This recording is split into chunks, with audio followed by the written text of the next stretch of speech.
Hey, everybody, Off the Mic Sports Network here. Another edition of Off the Top Rope. Saturday night's main event has just ended, just went off the air. Um, okay, so let's get this out of the way. From the stuff that was in the ring, it was fine. Like this was a fine show. Like nothing like inherently terrible. I mean, the women's match only got 5 minutes and it was kind of rushed. The main event was kind of rushed. The cage match had a weird ending. Cena Truth really didn't mean anything in the grand scheme of things, considering Cena came back later in the night. The opening match was freaking great with the reveal of Bronson Reed as now the third man in the Paul Heyman led, Seth Rollins led group, which is a great piece of business for all you people who are going to try and say that doesn't make any sense. It does, and I'll explain that to you guys a little bit later on. But my God, this was the first time I've watched the WWE product. And maybe it's because of all the stuff that's happened with, WrestleMania moving out and obviously a lot of the TKO stuff that we've been mad about. This was the first time I've legitimately watched a wrestling show where I was like, oh my God, there's way too many commercials. Like this was the flow of this show. And I understand it's on network television, but it was so unbelievably distracting and so unbelievably abrupt. Like they would do the entrances, go to break, start the match, go to break 2 minutes in. It was like a break every 5 minutes in a 2-hour show. A 2-hour show. And these ad breaks usually, I mean, some of you people who I work in radio, so I know a lot of these ad breaks are like 3 or so minutes, 3 to 5 minutes potentially. Like in a 2-hour show when you have 5 matches, are you fucking kidding me? Are you kidding me? That's absurd. That is absurd. At least, like, I understand, like, and I hate some of these geeks over on the AEW side who keep doing the match wait time type thing, because I just think that's really just a stupid way to watch wrestling. And I think it's very tribalistic.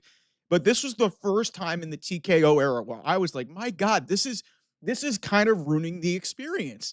That being said, this wasn't a bad show.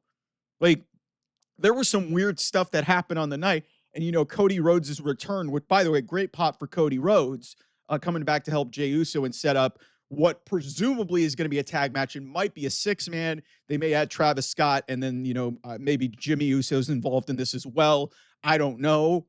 But yeah, this was a horrible viewing experience for me. One of the worst viewing experiences I've ever had as a wrestling fan. This was bad from just a watching perspective, because abruptly doing these things with commercials, and I understand it's a special event, it's on network television, but you're trying to frame this as somewhat like a premium live event a little bit. It's just like, and then when you start your main event at 9:49 Eastern and literally have to abruptly rush off the air, where Cody Rhodes basically says, we'll see you at Money in the Bank, immediately goes to the network news. Immediately goes up. You didn't even have a chance to let it breathe. You had to jam so much shit in. The ads fucking ruined this experience. It really did. I give credit to the crowd in Tampa. They were booing Ron DeSantis. I wish they would have shown that on television, because that would have been, as my sister said, delicious. It would have been great. But yeah, this was. I listen. Everybody knocks on me because they think I'm a WWE homer. This was corporate greed at its highest order, man. Like, you didn't need to just have all of these ad breaks and all of these adverts just inserted into the show and just abruptly, getting through flow. And it hurt the women. And that match was kind of just thrown together at the last minute, Chelsea Green and Zelina Vega. I'm glad they got on this show, but doing it for 5 minutes, what does that accomplish? Didn't really accomplish anything. Sick finish from Zelina. She botched a 619, but she hit a second rope code red.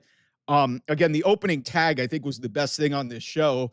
CM Punk just continues to just amaze with how popular he is. And Bronson Reed, say what you will, even if it doesn't make any sense, given his history with Seth Rollins, it fits the story. Again, I'll have another video up about that. It's just, it's just like, man, I keep going back to, if there were less ads, maybe this show would have landed a whole lot better. But the reality of the situation is they were taking breaks every single possible chance that they could. And I do not, for the life of me, understand why. If this is going to be how it's going to be moving forward, you're going to start losing your audience. You really are. I'm serious. Like this is not like I understand that you need to break things off, but when you are doing this in the middle of a show opposite of, an NBA playoff game that's still going on as I record this, but it's just you're trying to frame this as type of a big time event. It's like, and then people who want to go to your events, you're charging an arm and a leg for it. So the viewing experience at home is not good. The viewing experience for the fan costs an arm and a leg, and people are pretty much being bankrupted by going to events. I understand it's all about profitability, but TKO, this was really like, honest to God, outside of WrestleMania, this was the first time that I've really just had a horrible time watching a show. And it had nothing to do with what the wrestlers were doing. They were doing their damn best to make this thing at least a little bit interesting. But when you're stopping and starting in the middle of this thing, it's hard for me as a viewer to get invested in this because then I'm like, oh, there's a break. Oh, there's another break. Okay, what's going on? Because these people are still wrestling in the breaks. It's just, come on. You've got to find a middle. You've got, if you're TKO, if you're Triple H, and if you're the people within WWE, you have got to find a middle ground for how you're going to do weekly television. Because this has been going on Netflix. I just haven't noticed it to the point. This was about as bad of a viewing experience as I've ever had watching any wrestling show. Because I understand you need to take commercial breaks, but this was just, it was unwatchable. It was borderline to the point where in the main event, I was like, okay, do I just need to watch this like on tape delay moving forward?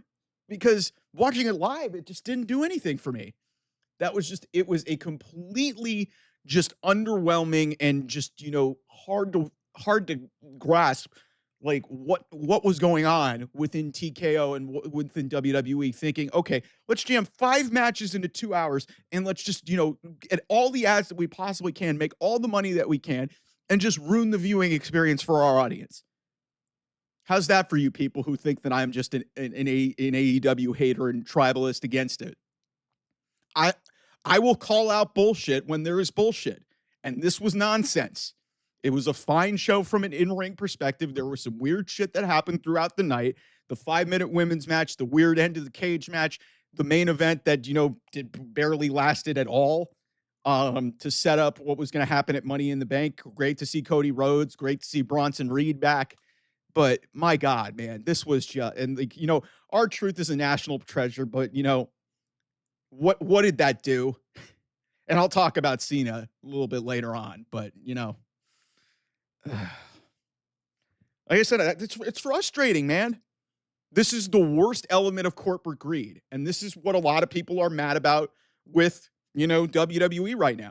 And if AEW would actually get their shit together, they might actually have a pathway to getting some success, but they're not.